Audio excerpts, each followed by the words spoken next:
Hello fellow Star Citizens, it's Starus again. We are less than 7 days away from the annual Invictus Launch Week event. Also known as Fleet Week, the event features all the military ships available either in concept or available to fly in Star Citizen.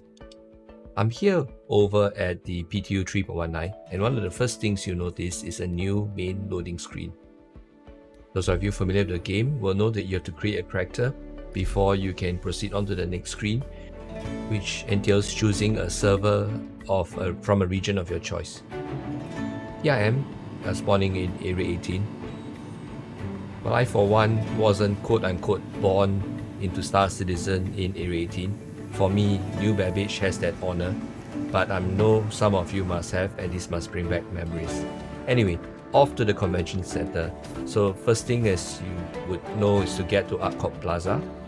And here I'm running the footage at 4 times speed just so that I don't waste so much of your time. But all these will look familiar to you.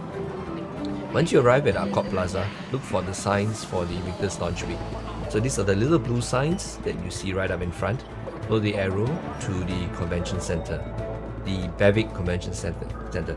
The entrance is normally closed outside of the Invictus Launch Week, but you'll find that it's open and you get into a shuttle pad just right up ahead. So yeah, here I am back in Area 18 shuttle, and you know the whole cyberpunk vibe is just so clear here.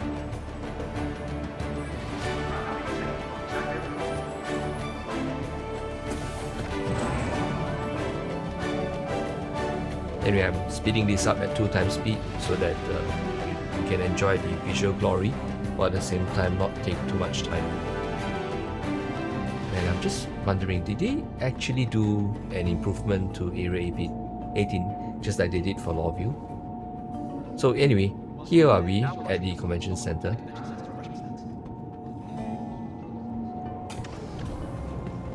And first thing you get to see is the schedule of event. So we know that Crusader and Misc-Mirai are up first, which is great because here's an opportunity to check out the new Mirai Fury. But first, we arrive at some of the usual UEE propaganda, which I must say it's very well captured. You do get a sense that you are living in that era, and yeah, I love some of the in-your-face statues and idols celebrating the Empire's achievements.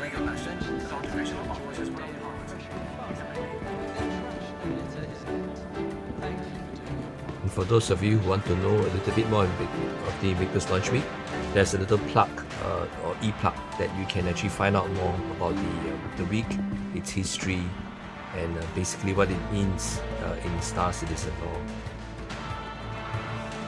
Complete with patriotic, rousing music in the background. Anyway, that's not what we're here for. So on we go to check out the new Misc Fury. So as usual, footage has been sped up.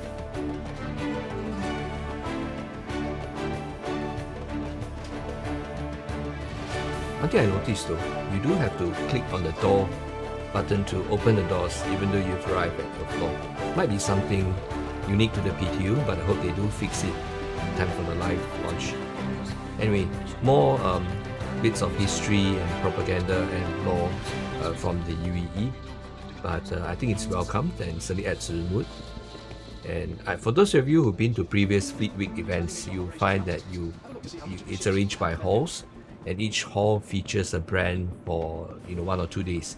So the event will launch with Crusader, Misc and Mirai.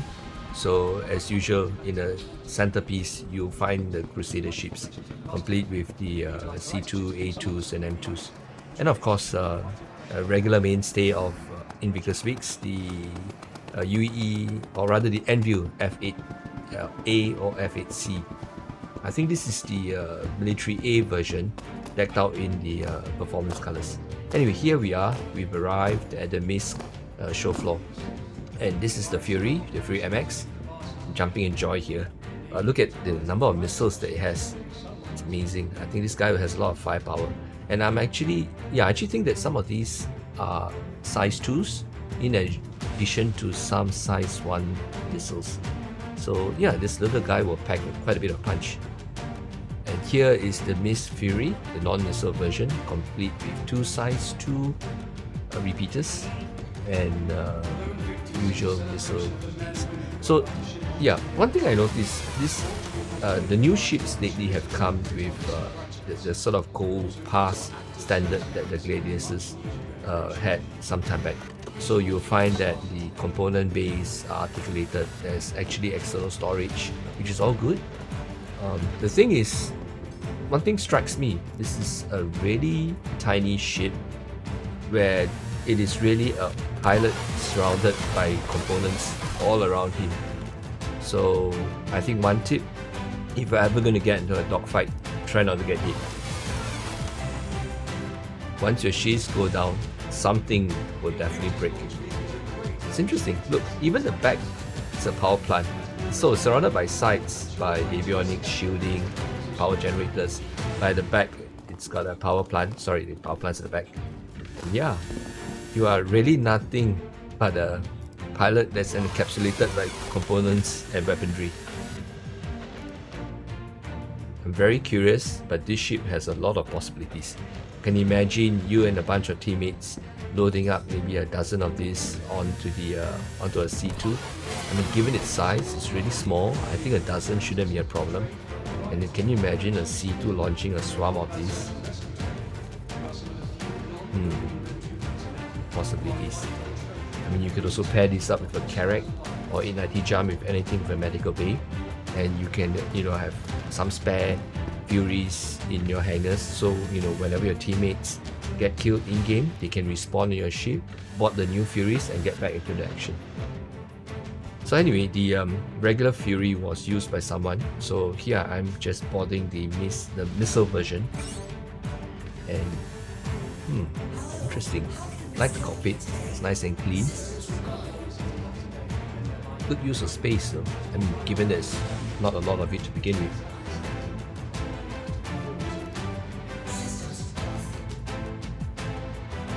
You will see the new guides to help new players being displayed here. Wow, look at the firepower. Oh, it's got no quantum drive as well, so do remember that. It is really a snub ship. That's 12 size 2 ignites, plus 8 size 1 missiles, marksman missiles. That's a lot of firepower for a ship this tiny. Interesting. I don't know, but I would imagine that the Misc-Mirai MX would be actually the ship to buy. It is the ship that will actually make a difference. Because, I mean, for those of you who have played the game long enough, 4 size 2 repeaters aren't going to do very much against some of the larger ships. You can be an annoyance at the most. You can probably handle the Gladiators and the arrows that are really the part of light fighter meta going on right now. So yeah.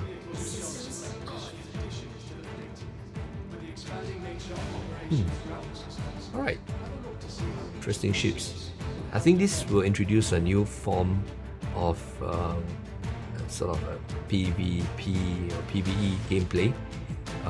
I'm quite interested to see how it pans out. It really depends on how they price it, whether it's affordable for players to buy a couple of them, because I think that these ships are only fun when they are massed, like in a bunch of 6 or 10 or 12. Otherwise, on their own, they really can't do much against most enemies. Anyway, here it is, guys, the Misc-Mirai. And well, here we see the other Misc ships, the Freelancer that we just saw, and the Razor EX, plus of course the Star Fury at the back. So yeah, this is Invictus 2953. The rest of the exhibits at the Crusader halls didn't have anything new. You had the usual Crusaders, C2s, A2s, M2s, the MSRs were also there. So anyway, unless there's something new, this is Starus signing out. See you next time, Universe. Stay safe out there.